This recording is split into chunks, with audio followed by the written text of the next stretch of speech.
గోవిందుడు Andarivadele cinema ఓ family emotion.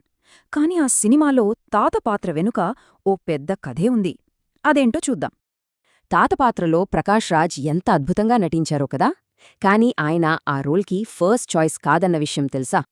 అవును, ఆ పాత్ర కోసం ముందుగా అనుకున్నది సీనియర్ తమిళ్ యాక్టర్ రాజ్ కిరణ్.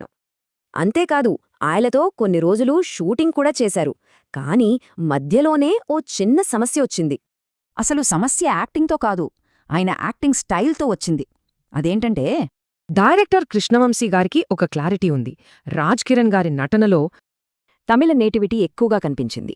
కాని ఈ సినిమాకు కావాల్సింది పక్కా తెలుగు ఫ్లేవర్. సో రాజ్ కిరణ్ తప్పుకోవడంతో ఆ కీలక పాత్ర కోసం మళ్లీ వేట మొదలైంది. మరి ఎవరిననుకున్నారు? మొదటగా ఈ లిస్ట్లో ఉన్నది కట్టప్ప, సత్యరాజ్ గారు. కాని ఇక్కడొక ట్విస్ట్. ఆయనకు తాత పాత్ర కన్నా శ్రీకాంత్ గారి పాత్రపై ఇంట్రెస్ట్ ఉందట. సత్యరాజు కాదన్నాక team collection king Mohan Babu గారి పేరును పరిశీలించింది.